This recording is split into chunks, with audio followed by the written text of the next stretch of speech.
मैं यदि एक सिंपल सा शब्द बोलूं तो मैं कहूं कि लोक देवता ज्यादातर वे लोग हैं जो समाज की भलाई के लिए लड़ते हुए शहीद हो गए थे। ज्यादातर का कह रहा हूं मैं, ना सबका नहीं कह रहा, अपवाद अपनी जगह होते हैं हमेशा, पर ज्यादातर वे लोग हैं जो समाज में लोगों की रक्षा के लिए, गायों की रक्षा के लिए, भूमि की रक्षा के लिए लड़ते हुए शहीद हुए थे। हमारे तत्कालीन समाज ने उन शहीदों को पूजना शुरू कर दिया, सम्माननीय हो गए। आज भी होते हैं, आज भी कोई शहीद हो हम उसकी मूर्ति लगाते हैं, और नहीं तो ज्यादा से ज्यादा उन शहीद के जन्मदिन पे, उनकी पुण्यतिथि पे, 15 अगस्त पे, 26 जनवरी पर आज भी हम पूजा करते हैं। आज भी यदि आप किसी शहीद की मूर्ति के आगे से निकल रहे होते हैं तो ज्यादा नहीं तो जब आगे से निकल रहे होते हैं तब 1 मिनट के लिए सही, उस पर्टिकुलर सेकंड के लिए सही, रुककर आप नमस्कार भी करते हैं। आपके मन में भाव भी पैदा होता है कि भाई ये सम्माननीय व्यक्ति है, श्रद्धा पूर्वक याद किए जाने लायक व्यक्ति है। अपने राजस्थान में से खूब सारे लोक देवता है। एक दुआ है राजस्थान का, याद रखें आप में ज्यादातर लोगों को आता होगा कि पाबू हड़बू राम दे मंगलिया मेहा, पांचों पीर पधार जो गोगा जी जेहा। मैं इसमें एक शब्द पे बॉक्स बनाना चाहूंगा, लिखा हुआ है पीर, और इससे पहले इसका विशेषण लगाया हुआ है पांचू। इसका मतलब पीर 5 है। पहले तो पीर कौन है? हिंदुओं में जिनको देवता बोलते हैं, मुसलमानों में उन्हीं को पीर कहते हैं। मैं एक सामान्य सी परिभाषा बताऊं तो परिभाषा यह हो कि ऐसे लोक देवता जिनको हिंदू तथा मुस्लिम दोनों मानते हैं वो पीर कहलाते हैं। और ऐसे लोक देवता अपने 5 हैं। कौन कौन से? तो हम कहेंगे वो पाबू जी है, वो हड़बू जी है, वो रामदेव जी है, वो मेहा जी है, और गोगा जी। 5 ऐसे लोक देवता है जिनको हिंदू तथा मुस्लिम दोनों मानते हैं, उनको हम पंचपीर के रूप में पूछते हैं। ये 5 पीर है आपने, पाबू जी, हड़बू जी, रामदेव जी, मेहा जी और गोगा जी। अब जब लोक देवताओं की शुरुआत कर रहे हैं तो हम इन 5 पीरों से शुरू करेंगे। इसके बाद और कौन कौन से अपने बड़े बड़े लोक देवता खूब सारे, तेजाजी महाराज, देवनारायण जी महाराज, मल्लीनाथ जी महाराज, तल्लीनाथ जी महाराज, उन तमाम की भी बात करेंगे। यहां से अपने शुरू करते हैं। मैं पाबू जी से शुरू करता हूं आज वाली इस क्लास को। पाबू जी सबसे पहले लिखा पाबू जी राठौड़। एक तो इन लोक देवताओं के बारे में कई बार बहुत सिंपल सी जानकारियां पूछ ली जाती है। पापा का नाम क्या था, मम्मी का नाम क्या था, जन्म कब हुआ था इनका, ऐसी कई जानकारियां होती, हम वही जानकारियां लेते हैं। मैं यदि कहूं कि पाबू जी, तो मैं कहूं कि पाबू जी का जो जन्म था वो जोधपुर में एक जगह पड़ती है कोल्लूमंड। कोल्लूमंड नाम का एक गांव पड़ता है जोधपुर जिले में, यहां पर इनका जन्म हुआ था। इनके पिताजी का नाम था धांधल जी।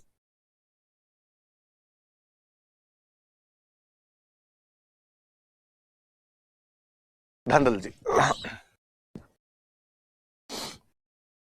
मैंने जब मारवाड़ पढ़ाया था तो मारवाड़ में एक राजा पढ़ाया था आपको, राव दुहड़, और मैंने कहा था कि दुहड़ वह राजा था जो अपनी कुलदेवी नागणची माता की मूर्ति कर्नाटक से लेकर आया था और उसे नागणा गांव में स्थापित करवाया था। वो जो मारवाड़ का राव दुहड़ था उसके छोटे भाई थे धांधल जी, और धांधल जी के बेटे थे पाबू। तो यदि मैं कहूं कि पाबू मारवाड़ की रॉयल फैमिली से बिलोंग करता था तो कोई अतिशयोक्ति नहीं होगी। और हम पढ़ते हैं मारवाड़ में चूंकि राठौड़ वंश था इसलिए पाबू जी के नाम के आगे लगा राठौड़। मम्मी का नाम था कमला दे।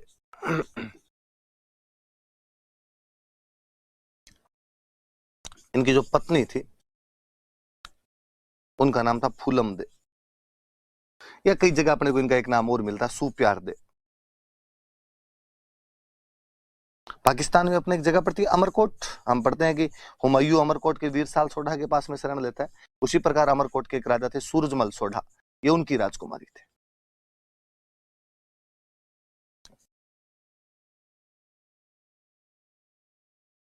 सूरजमल सोढ़ा की राजकुमारी थे, princess of Surajmal Sodha of Amarkot. Babu ji के जो खास सहयोगी थे, इनके जो एलिज थे, 2 भील जाति के भाई थे। एक का नाम था चांदा और एक का नाम था डामा। चांदा और डामा 2 थे, ये दोनों भील जाति के थे, भील भाई थे। तो बाबू जी की जो घोड़ी थी उसका नाम था केसर कालमी। वास्तव में कहते हैं बाबू जी की घोड़ी नहीं थी, ये बाबू जी के गांव में एक चारण महिला हुआ करते थे देवल, उनकी घोड़ी थी। देवल नामक चारण महिला की घोड़ी थी।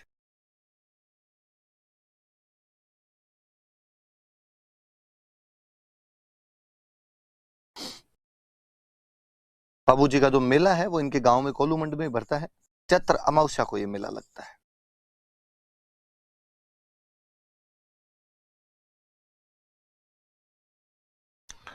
पूरी स्क्रीन भरी हुई आपके सामने देखना आप कि इनका जन्म कोलूमंड में हुआ था, जोधपुर के अंदर।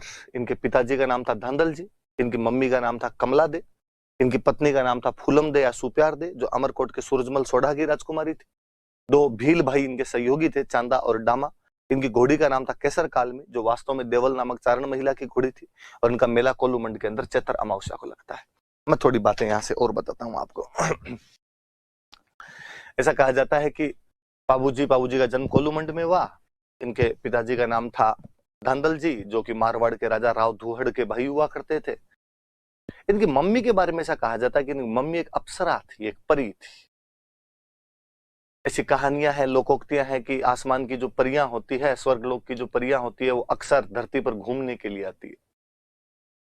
पर उनके साथ एक समस्या होती है कि जब वो धरती पर घूमने के लिए आती है, उस समय यदि कोई उन्हें धरती पर देख ले तो उनकी शक्तियां समाप्त हो जाती है तथा वे वापस आसमान के अंदर नहीं जा पाती।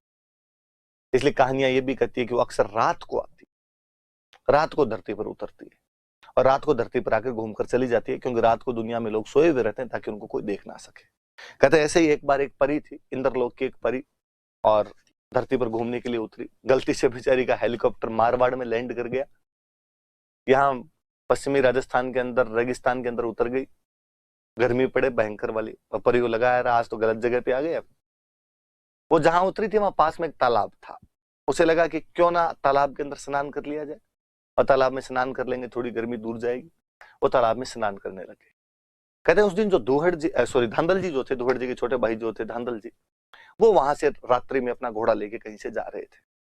वो चूंकि वहीं के निवासी थे तो उनको पता था कि यहाँ पर पास के अंदर ही तालाब है। उनको लगा घोड़े को पानी पिला लिया जाए, घोड़ा पानी पी ले अपना यहाँ पे। वो घोड़े को पानी पिलाने के लिए लेके जा रहे थे, और जैसे वो तालाब के नजदीक पहुंचे और क्या देखते हैं कि तालाब के अंदर एक परी स्नान कर रही है। बंदा जहां था वहां का वहां स्टेच्यू होकर रह गया। उस परी ने थोड़ी देर के अंदर नोटिस किया कि कोई आदमी उसको लगातार घूर रहा है, टकटकी लगाकर उसकी तरफ देख रहा है। उसकी नजर पड़ी, एक व्यक्ति घोड़ा लिए हुए लगातार उसी को देखता जा रहा था। परी ने कहा कि मिस्टर तुम जो कोई हो पर धांधली कर रहे हो, इस प्रकार किसी नहाती हुई महिला को नहीं देखना चाहिए, और मैं तो परी और हूँ।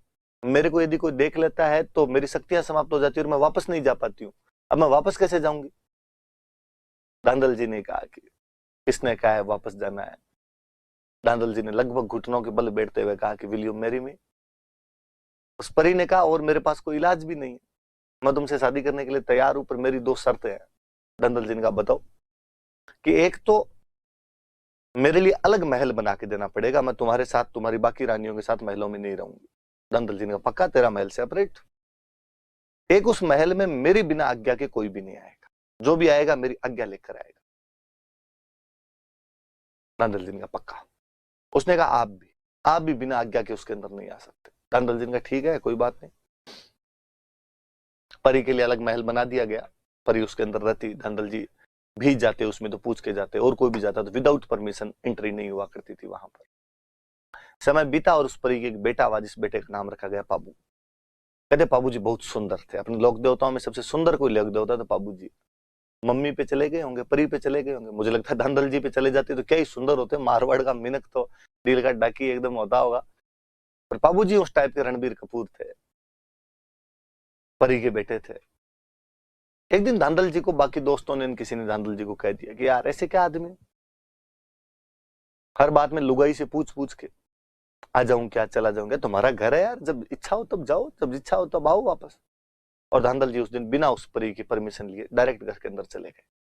और जब वो घर में घुसते हैं तो वो देखते हैं कि वहां पर परी तो थी नहीं, वहां पर तो एक शेरनी बैठी बैठी बाबू को दूध पिला रही है और उसे खिला रही है। अरे ये क्या कोतक है। शेरनी की नजर जैसे ही धांधल जी पे पड़ी, शेरनी वापस परी बनी, और परी ने कहा कि बस इसी दिन के लिए मना किया था, और मैंने कहा था कि मत आना, क्योंकि मेरे में ये शक्तियां हैं कि जब मैं अकेली होती हूं तो अपना रूप परिवर्तन करती हूँ।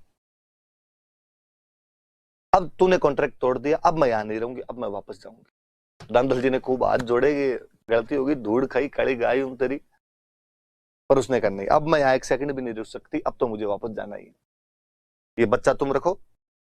एक माँ की बच्चे के प्रति दो इच्छाएं होती है कि उस बच्चे को दूध पिला के थोड़ा बड़ा करे, बड़ा हो जाए तो उसके लिए कभी घोड़ा बने, कभी हाथी बने, उसे झुलाए, खिलाए, पीठ पे झुलाए उसको, कंधे पे झुलाए उसको। पर अब चूंकि मैंने दूध पी के बड़ा तो कर दिया, पर इतना बड़ा भी नहीं हुआ कि पीठ पे झुलाती, अब तुम रखो इसको। कहते हो परी तो चली गई। धांधल जी की एक और रानी हुआ करते थे कमला दे, जिन्होंने बाबू का पालन पोषण किया बाद में। बाबूजी बड़े हुए बेहद सुंदर राजकुमार थे। अमरकोट की राजकुमारी फूलम दे के साथ, आपके सामने नाम लिखा हुआ है, फूलम दे के साथ बाबूजी की सगाई हुई। अमरकोट के राजा सूरजमल सोढ़ा की राजकुमारी थी फूलम दे।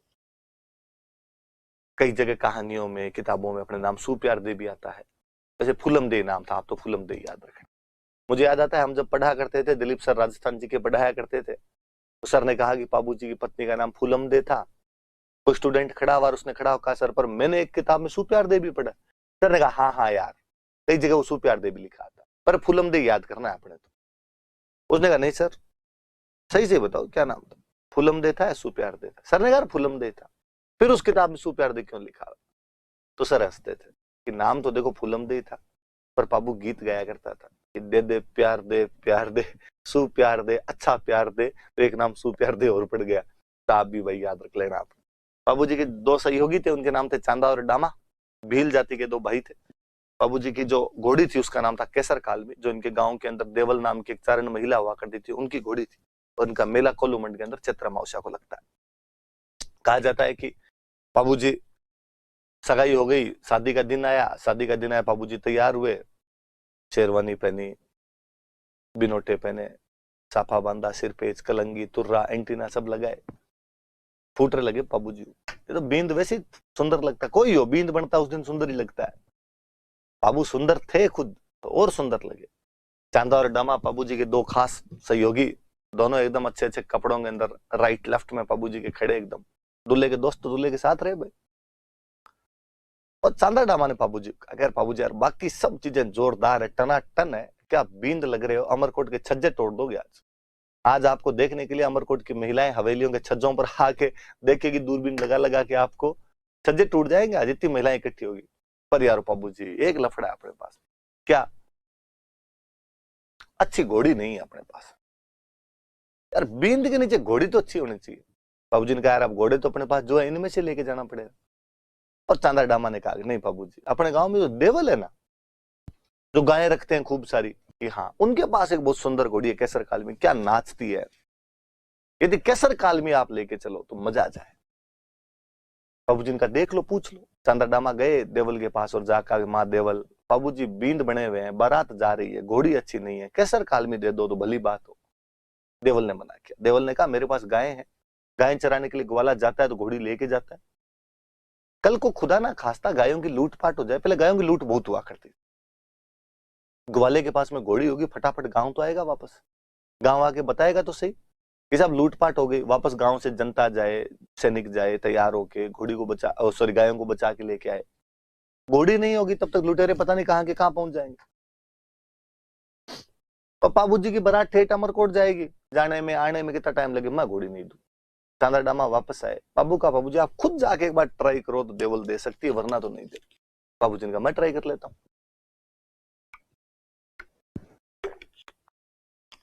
बाबूजी गए, बाबूजी ने जाकर आगे, देवल ऐसे मत करो, मारवाड़ की इज्जत का सवाल है, अपनी बारात फूटरी लगनी चाहिए। देवल ने कहा बाबू मना कौन करे, राजकुमार को तो मना घोड़ी के लिए किस बात कर किया जा सकता है। समस्या मैंने बता दी वो है। बाबू ने कहा माँ देवल, मैं आपको वचन देता हूं कि यदि आपकी गायों की लूटपाट हो जाए तो आप तो एक मैसेज मेरे को कर देना, मैं आऊंगा जिस हालत में उस हालत में आऊंगा और आपकी गायें बचा के लाऊंगा।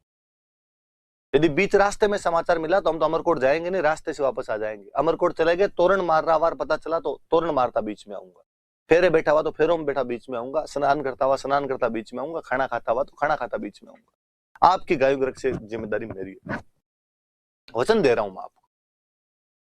और देवल ने कहते हैं कि घोड़ी देती। बाबूजी केसर कालमी लेके गए, वाकई बाबूजी क्या केसर कालमी पे फूट रहे लगे। अमरकोट में उन्होंने रिकॉर्ड तोड़ दिए थे उस दिन, दूर दूर तक यूं गांव के पुरुष महिलाएं देखने के लिए बाबूजी को जुटे। अमरकोट वाले सोडे तो इस बात से जल भुन गए थे कि यार इतनी क्या तारीफ, जितनी तारीफ दुल्हे की उतनी तारीफ घोड़ी की। कहानियां कहती है अपने की, अमरकोट वाले सोडो ने कहा कि ऐसी क्या घोड़ी की तारीफ कर रहे हो, हमारे घोड़े से दौड़ करवा के देख लो। बाबूजी ने कहा यार ये बात तो मत बोलो, हमारी घोड़ी इतने किलोमीटर चला के, तुम्हारे घोड़े फ्रेश है, 2 दिन रुको फिर करवा लेना दौड़। उनका बस डर गए। बाबूजी ने कहा लाओ देखे। बाबूजी कैसर कालमी पे बैठे, उनका साड़ा दूसरे घोड़े पर बैठा, दौड़ करवाई, कैसर कालमी जीती। कैसर कालमी की और चर्चे। अमरकोट वाले सोडो ने कहा यार अपमान का बदला तो लेना पड़ेगा इसका। बाबूजी तोरण मारने के लिए गए, तोरण बहुत ऊंचा बांधा। अब देखते हैं बाबूजी तोरण कैसे मारेंगे इस पे। हिंदी का मुहावरा है, तोरण मारना मतलब शक्ति प्रदर्शन करना। पहले अक्सर एक राजकुमारी से शादी के लिए 3-4 जगह से बारात चली जाया करती, तो ऊंचा तोरण बांधते कि जो तोरण मार देगा उसके साथ शादी कर दी जाएगी। आजकल तो ये भगवान जाने क्या चीजें हुई है, तोरण नीचा सा बांधते हैं, उस पे दूल्हे से टच होता नहीं है, कई बार तो और नीचा सरका देते हैं, लो जो ऐसा आराम से लगा लो आप। तो ना तोरण मारने बड़ी चीज हुआ करती थी। आज भी गांव में कोई आदमी ज्यादा बोलता है मैंने ये कर दिया वो कर दिया, बूढ़े कर देते हैं, यार देखे मेरे कौन से तोरण मारे हैं। जो बाबूजी का तोरण ऊंचा बांधा, बाबूजी जैसे ही गए तोरण देखा ना, बाबूजी लगा मरा दिया, इतना ऊंचा तोरण मारा कैसे जाएगा। इतना ऊंचा तोरण मारने का एक ही तरीका है कि घोड़ी अपने अगले दोनों पैरों पे खड़ी हो जाए, अगले दोनों पैर खड़े कर ले, पिछले दोनों पैरों पे टिकी रहे। हवा के अंदर घोड़ी यदि झूल जाए तो बाबूजी खड़े होकर उस पर तोरण मार सकते। अमरकोट वाले खड़े खड़े हंसे, अब बता, बड़ी चर्चा कर रहे थे कैसर कालमी है, कैसर कालमी है। घोड़ी पूरी खड़ी हो नहीं, खड़ी नहीं हो तब तक तोरण लगे। बाबूजी कैसर कालमी पे हाथ फेरते हैं, और हाथ फेरते हुए जैसे उसको कहते हैं कि मत ना दीजिए कैसर थारो मारो पोत, कि कैसर आज तेरा और मेरा पोत मत दे देना, भेद मत दे देना, बेइज्जती मत करवा देना, मत ना लजाए आज राठौड़ा री जातड़ी, आज राठौड़ों की जाति को तू लज्जित मत कर देना, आज कैसर कैसे न कैसे करके इज्जत बचा। जो ढोल बजा रहा होता लड़का उसको बाबूजी फिर कहते हैं कि ढोली रा छोरा तू तो मदरो ढोल बजा, धीमा धीमा ढोल बजा, कोई ढोल रे धमाके हमारे कैसर घोड़ी नाच सी, तुम्हारे ढोल के धमाके से मेरी कैसर नाचेगी। उसने धीमा धीमा ढोल बजाया, कैसर नाचनी शुरू हुई। नाचती कैसर का अचानक बाबूजी ने लगाम खींची और कैसर अपने अगले दोनों पैर हवा के अंदर लहरा देती है। लहराती नहीं है, अपने दोनों पैर अमरकोट के गढ़ के कंगूरे पे टेकती है वो। बाबूजी आराम से तलवार टच करते हैं तोरण के। घोड़ी जब पैर नीचे उतार रही होती है तो कंगूरे की ईंटें साथ मिलाती है। इस बार बाबूजी मुस्कुराते हुए नीचे उतरे। कहानी का बड़ा जो रोमांच है, कहानी कहती है कि यह दृश्य देखकर फुलमदे की सहेलियां जल भुन गई थी, और फुलमदे की सहेलियों को लगा कि काश ये हमारा होता। तो फुलमदे को ये समाचार मिले तो फुलमदे की छाती चौड़ी हो गई थी, तो मेरे वाला सरदार ये बाहर इतने बड़े बड़े कांड कर रहा है।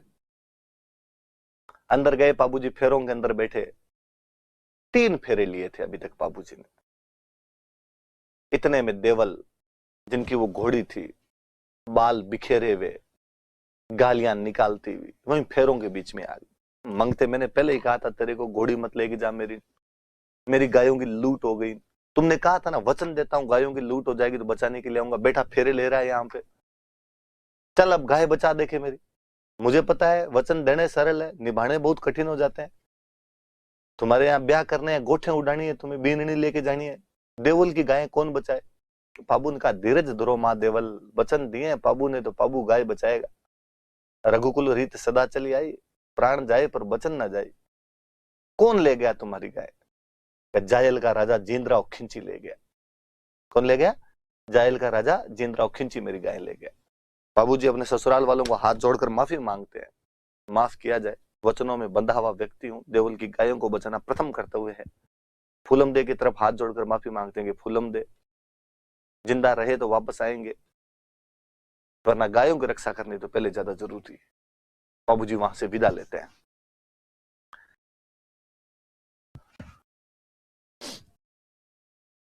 बाबूजी की फोटो है भाई। बाबूजी देचू नाम के गांव में लुटेरों का पीछा करते हुए आते हैं। जोधपुर में गांव पड़ता है देचू, और यहां पे गायों की रक्षा के लिए युद्ध करते हैं जींद्राव खिंची के साथ। खिंची चौहानों की एक ब्रांच होती। जींद्राव खिंची जायल का राजा था। जींद्राव खिंची बाबूजी का रियल बहनोई था, सगा बहनोई था। बाबूजी की बहन की शादी जींद्राव खिंची के साथ हो रखी थी। आप कहोगे सर फिर बारात में क्यों नहीं गए? तो भाई जिंदराव खिंची की पाबूजी के परिवार से पहले से नहीं बनती थी। जिंदराव खिंची मौके की तलाश में था कि पाबूजी की जब बारात जाएगी तो मैं इनके गांव की गाय लूट लूंगा ताकि इनकी बेइज्जती हो जाए। तो साले बने के बीच की लड़ाई है। पाबूजी गायों को बचा लेते हैं युद्ध के अंदर। देचू नाम के गांव में अपने बहनोई जिंदराव खिंची जो कि जायल का राजा था उसके खिलाफ लड़ते हैं, गाय बचा लेते हैं, लेकिन पाबूजी उसमें अपने बड़े भाई बुड्ढू जी के साथ लड़ते हुए शहीद हो जाते हैं, पाबूजी मारे जाते हैं। हम पाबूजी को उन गायों की रक्षा की वजह से, हमने कहा कि साहब कोई व्यक्ति अपने वचनों में इतना बंधा हुआ था कि गायों की रक्षा के लिए अपने फेरे छोड़कर आ गया था, केवल 3 फेरों के बाद वापस आ गया था और गायों की रक्षा की थी। हम पाबूजी को धोखने लग गए। हमारा पश्चिमी राजस्थान ये भी कहता है कि पाबूजी के बाद में हमने 4 फेरे लेने शुरू कर दिए। पाबूजी 3 फेरों के बाद उठकर आ गए थे। हम कहानियों में, गीतों में सुनते हैं कि फेरे 7 होते हैं, और वास्तव में फेरे 4 ही होते हैं। 3 में बीन नहीं आगे रहे, 1 में बीन आगे रहे। आप में से जो भुगत भोगी हैं वो थोड़े याद कर लेना आपने कि 7 फेरे नहीं लिए होंगे, फेरे 4 ही लिए होंगे। और हम ऐसा मानते हैं कि ये हमने पाबूजी के बाद शुरू किया था, क्योंकि 3 फेरे पाबूजी ने ले लिए थे, बाकी वाले अब हम 4 ही लेंगे। ऐसी कहानियां, ऐसी बातें बताई जाती। पाबूजी के लिए कहा जाता है कि पाबूजी लक्ष्मण के अवतार है। जो राम लक्ष्मण हुए थे तो लक्ष्मण का अवतार माना जाता है पाबूजी। फिर एक कहानी है कि राम लक्ष्मण मां सीता जब वनवास के अंदर गए हुए थे, और एक दिन राम जी के पास में स्वरूप नखा नाम की एक महिला आती। वास्तव में बेचारे का नाम स्वरूप नखा ही था, जिसके नाखून भी स्वरूप हो। History was written by victors, इतिहास विजेताओं का होता है, इसलिए राम जी जीते रावण हारा, इसलिए स्वरूप नखा का नाम बदल के हमने सुर्पणखा कर दिया। इसके नाखून सूप जैसे हो, मतलब छाजले जैसे हो, बाकी कहते हैं उसका नाम स्वरूप नखा था। मिस लंका थी अपने टाइम की, बेहद सुंदर राजकुमारी। राम जी के पास आई और राम जी को कहा कि will you marry me. Ram ji को प्रपोज किया उसने। राम जी ने कहा मेरे साथ तो सीता है, लक्ष्मण अकेला है, वैकेंसी खाली है, उधर पूछ सकती है तुम। कहते लक्ष्मण उस समय एक पानी के कुंड से पानी निकाल रहे थे। स्वरूपनखा उनके पास गई और उसने लक्ष्मण को जाकर कहा कि मैं आपसे शादी करना चाहती हूँ। लक्ष्मण ने मना किया। स्वरूपनखा जिद करती है, वो लक्ष्मण के पीछे भागती है, लक्ष्मण आगे आगे भागते हैं। ऐसा कहा जाता है उन्होंने उस कुंड के चारों तरफ 4 चक्कर काट लिए थे, उस जल के चारों तरफ 4 चक्कर काट लिए थे। और चौथे राउंड के अंदर, जैसे चौथा राउंड कंप्लीट होता है, लक्ष्मण को गुस्सा आता है, स्वरूपनखा की नाक काट लेता है। और स्वरूपनखा ने कहा, अरे डाकी, ब्याह के लिए तो कहा था, प्रपोज ही तो किया था, उसमें नाक काटने की जरूरत कहां पड़ गई। और लक्ष्मण ने कहा कि स्वरूपनखा सॉरी, इस त्रेता युग में तो मैं तुमसे शादी नहीं कर सकता, भाई भाभी की रक्षा की जिम्मेदारी मेरे पर है, पर मैं तुम्हें वचन देता हूं कि एक दिन कलयुग के अंदर मैं पाबू बनूंगा, तुम फूलम दे बनोगी। हमने 4 फेरे आज यहाँ पर इस जल के चारों तरफ ले लिए हैं, बाकी के 3 फेरे हम अग्नि के चारों तरफ लेंगे। अक्सर गांव में जब ये कहानियां सुनाई जाती है तो जैसे कहते हैं पाबूजी 3 फेरों के बाद आए और लड़ते हुए मारे गए, तो सुनने वाला कहता है ऐसा किसी के साथ नहीं, बुरा हुआ ये। तो कहानी सुनाने वाला तो बड़े फिलोसॉफिकल अंदाज में बोलता है, अरे दुख करने की बात नहीं है, तो विधाता ना लेख लिखोड़ा है, बे माता जिता आंख मांडिया है वही चालना ऐसा। और ये तो भगवान ने पहले तय कर दिया था, त्रेता में तय कर दिया था कि लक्ष्मण ने 4 फेरे तो ले लिए थे, अब बाकी 3 ही लेने थे। विधि का विधान है, राम जी की लीला है, 3 ही लेने थे। यहाँ पे फुलमदे सुर्पणखा थी, बाबूजी जो थे वो लक्ष्मण थे। तो ऐसी कहानियां भी कही जाती। कहानी तो ये भी कहते हैं कि बाबूजी की मम्मी जो कि परी थे, वो धांधल जी को जाते टाइम कह के गए थे कि मेरी इच्छा थी कि बच्चे को दूध पिला के बड़ा करूं, और जब बड़ा हो जाए तो घोड़ी बनूं इसके लिए, घोड़ा बनूं इसके लिए, इसे झुलाऊं। कहते केसर कालमी उनकी मम्मी का दूसरा अवतार था। उनकी मम्मी दोबारा केसर कालमी के रूप में आई थी, घोड़ी बनकर आई थी वो परी, और घोड़ी की तो पीठ पे बैठते हैं, पीठ पे ही खिलाती हो, तो केसर कालमी उनकी मम्मी थी। ऐसा भी कहानियों के अंदर कहा जाता है। तो बाबूजी को किसका अवतार माना जाता है? तो लक्ष्मण का अवतार माना जाता है। हम ये भी कहते हैं कि राजस्थान में सबसे पहले ऊंट कोई लेके आया था, तो बाबूजी लेके आए थे, कि बाबूजी से पहले अपने राजस्थान में ऊंट नहीं हुआ करते थे। कहानियां ये भी कहती है कि बाबूजी की एक भतीजी थी केलम, और केलम की शादी में पहली बार कैमल दिए गए थे, तो ऊंट सबसे पहले बाबूजी लेके आए थे। तो ऊंट जब भी बीमार हो जाए तो हम बाबूजी की पूजा करते हैं, तो बाबूजी ऊंट रक्षक देवता है। अपने राजस्थान में ऊंट रखने वाली जो जाति है वो है राइका। आप राइका का दो, आप इनको रेबारी कह सकते हैं, देवासी समाज है अपना, ये एक ही बात, राइका रेबारी या देवासी कुछ ही का दो। ये लोग ऊंट ज्यादा रखते हैं, तो इनके मुख्य देवता हो गए बाबूजी। भाई ऊंट बीमार होने पे पूजा किसकी करो? पाबू जी की। ऊंट रखते कौन है? तो रायका रखते हैं, रेबारिया देवासी रखते, एक ही बात है तीनों का। तो ये लोग पाबू जी को अपना मुख्य देवता मानते, भाई हमारे मुख्य देवता तो कौन है? तो पाबू जी महाराज। याद रहे सारी बातें। पाबू जी गायों की रक्षा के लिए देचू नामक गांव में जीनराव खिंची, जो कि जायल का राजा था, लड़ते हुए मारे गए थे। गाय भी बचा लेते लेकिन युद्ध में शहीद हो जाते हैं। 3 फेरों के बाद ही वापस उठकर आ गए थे। हम इन्हें लक्ष्मण का अवतार मानते हैं। ऊंट सबसे पहले ये लाए थे, तो हम ऊंट रक्षक देवता मानते हैं, इसलिए रायका है रेबारी जाति जो इनकी पूजा करती है। भील, चांदार, डामान भील थे। भील इनको खूब मानते हैं और कहते हैं जो इनके पुजारी होते हैं वो हमेशा भील जाति के लोग होते हैं। पुजारी को अपने राजस्थान की लैंग्वेज में बोलते हैं भोपा। तो जो भील भोपा होते हैं वो इनकी फड़ बांचते हैं, फड़ बांचते हैं, फड़ का वाचन करते हैं। और जब भोपा जी फड़ का वाचन करते हैं तब एक वाद्य यंत्र बजाते हैं, उस वाद्य यंत्र को बोलते हैं रावण हत्था। आप में से कुछ ऐसे साथी होंगे जिनको ये नहीं समझ आया होगा कि सर फड़ क्या है। कुछ ही नहीं, कपड़े का एक पर्दा होता है, उस कपड़े के पर्दे पर पाबू जी के जीवन से जुड़ी हुई खूब सारी घटनाएं चित्रित की हुई होती है। पाबू जी का जन्म, पाबू जी की मृत्यु, पाबू जी लड़ाई करते हुए, पाबू जी तोरण मारते हुए, पाबू जी गायों को रक्षा करते हुए, ऐसी खूब सारी घटनाएं होती है। जो पुजारी जी होते हैं, जो भोपा जी होते हैं, वो भोपा और भोपी दोनों आते हैं, पति पत्नी आते हैं। जैसे मान लो मेरे घर पे ऊंट है, मेरा ऊंट बीमार हो गया और मैंने हाथ जोड़े कि बाबू जी महाराज मेरा ऊंट यदि ठीक हो जाएगा तो मैं फट बंचवाऊंगा। बांचना मतलब पढ़ना, बंचवाऊंगा मतलब पढ़वाऊंगा। कौन पढ़ता है? तो भील जाति के भोपे पढ़ते हैं। और मेरे जब ऊंट ठीक हो गया, मैं वो भोपा जी के पास गया, भोपा जी हमारे फट बांच दो। भोपा जी शाम को हमारे घर आए, कपड़े का पर्दा है वो टांगा, उस पर चित्र बने हुए हैं। भोपा जी और भोपी जी दोनों एक एक चित्र की तरफ इशारा करते हैं, साहब ये चित्र है, और गा गा के लोगों को सुनाते हैं। और जब वो गाते हैं तब एक वाद्य यंत्र बजाते हैं, उस वाद्य यंत्र का नाम है रावण हत्ता।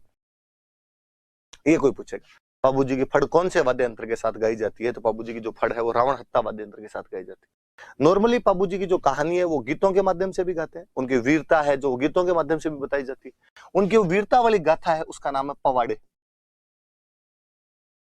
कि फड़ तो पूरी होती है पर्दा लेकर, वैसे एकदम फड़ तो एक तरीके से लोक नाट्य है कि आपके सामने चित्र भी बना फिर आपको सुनाया जाता है। केवल उनकी गाथा को यदि गाया जाए, उनको गाथाओं को बोलते हैं पवाड़े। और जब पवाड़े गाते हैं उस समय जो वाद्य यंत्र यूज में लेते हैं वो वाद्य यंत्र है माठ। दोनों वाद्य यंत्र याद रहे कि बाबू जी की फड़ भील जाति के भोपा गाते हैं तब तो रावणत्ता बजाते हैं। बाबू जी के पवाड़े जो कि उनकी वीर गाथा है वो जब गाई जाती है तब क्या बजाए जाते हैं? तो माठ बजाए जाते हैं उस टाइम। दोनों चीजें याद रखना। कहते हैं गुजरात के अंदर एक जाति रहती है थोरी, और गुजरात के कुछ 7 थोरी भाई थे। और इन 7 थोरी भाइयों की वहां गुजरात में कोई राजा था आना बागेला। उस आना बागेला के साथ में अनबन हो गई थी। आना बागेला इनको दंडित करना चाहता था। ये भाग के पाबूजी के पास आ गए थे, पाबूजी ने इनकी रक्षा की थी। पाबूजी गुजरात के 7 थोरी भाइयों की रक्षा करते हैं। आप कह सकते हैं कि पाबूजी शरणागत रक्षक है। पाबूजी गो रक्षक है क्योंकि गायों के लड़ते हुए मरे थे। पाबूजी ऊंट रक्षक है कि ऊंट लेके आए थे। पाबूजी शरणागत रक्षक है क्योंकि गुजरात के 7 थोरी भाइयों की इन्होंने रक्षा की थी। पाबूजी के जो सहयोगी है वो चांदा और डामा भील है। इसका मतलब पाबूजी अछूतोद्धार करने वाले हैं, उत्थान, दलितों का उत्थान करने वाले हैं, लोक देवता है। आप कह सकते हैं पाबूजी त्यागशील व्यक्ति है, उन्होंने अपने शादी का भी त्याग कर दिया था। आप कह सकते हैं कि पाबूजी अपने वचनों पर अडिग रहने वाले देवता है, कि उन्होंने एक बार कह दिया था कि मैं आपकी गायों को रक्षा करूंगा, तो गायों की रक्षा के लिए वापस आ गए थे। पाबूजी की खूब सारी विशेषता है। ये पाबूजी की फड़ है, पाबूजी का फड़ का चित्र है। ये रावण हत्ता वाद्य यंत्र है जिसके साथ पाबूजी की फड़ गाई जाती है। ये माट है जिसके साथ पाबूजी के पवाड़े गाए जाते हैं। मैं इनको और भी कहूंगा टेक्निकल वालों को कि ये फड़ का यदि वीडियो यहाँ पर जोड़ देंगे तो वो आपको वीडियो भी बाद में आप जब सुनोगे तब वो वीडियो भी इसके अंदर आ जाएगा। तो ये वीडियो जोड़ देंगे फड़ का, तो वो भी आप सुन सकते हो इसके साथ में।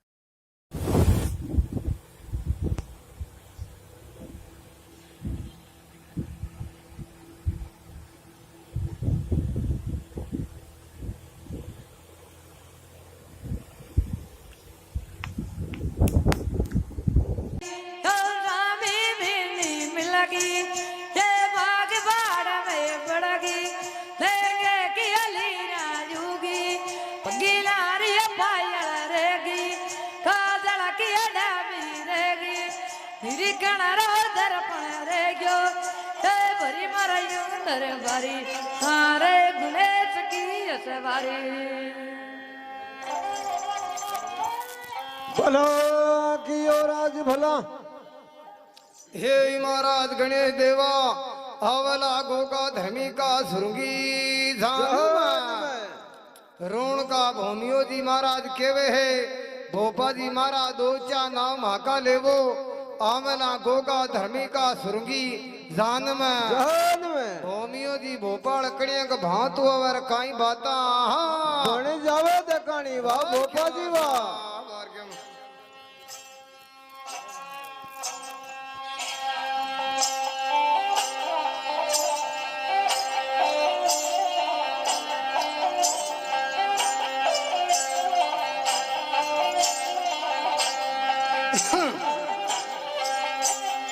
ए जीरे बोहो बियारे धल माली नारे थे तनहन सब दसरात भाई सब दसरात कौन में कियो घड़िया जियो मिया। हे धीरे मोह मिया धल मतड़ा रे भजा। बाबूजी से संबंधित खूब सारी किताबें लिखी हुई है। जैसे एक बहुत अच्छी किताब है पाबू प्रकाश, और ये पाबू प्रकाश किताब लिखी गई आसिया मोड़जी। आसिया जाति है, मोड़जी नाम है। पूछी हुई आरपीसी किताब है, वापस याद रखना कि आसिया मोड़जी की किताब कौन सी है। तो आसिया मोड़जी किताब का नाम क्या है, तो उनकी किताब का नाम है पाबू प्रकाश। एक है पाबूजीरा छंद,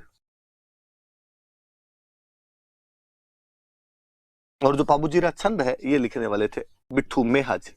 बिट्ठू जाति है, मेहाजी नाम।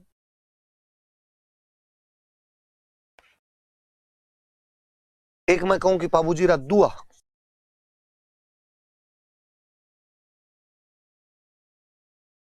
पाबूजीरा दुआ लिखने वाले थे लगराज। एक दोहों का एक प्रकार होता है सोरठे, सौराष्ट्र के जो दोहे होते हैं उनको सोरठे बोलते। पाबूजीरा सोरठा ये लिखने वाले थे रामनाथ। एक है पाबूजीरा रूपक,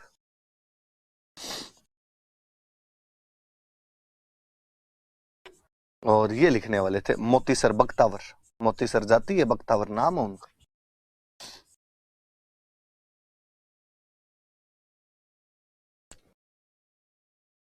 पाबू प्रकाश आसिया मोड़जी ने लिखी, पाबूजीरा छंद बिट्ठू मेहाजी ने लिखी। मैं चाहूंगा ये दो किताबें आप याद करें, बाकी वाली तो याद हो जाए तो भली बात, नहीं याद हो तो कोई बात नहीं। पाबूजीरा दुहा लगराज ने लिखी, पाबूजीरा सोरठा रामनाथ ने लिखी, पाबूजीरा रूपक है वो मोतीसर बख्तावर ने लिखी। ये पाबूजी वाली कहानी है जो मैंने आपको सुनाई।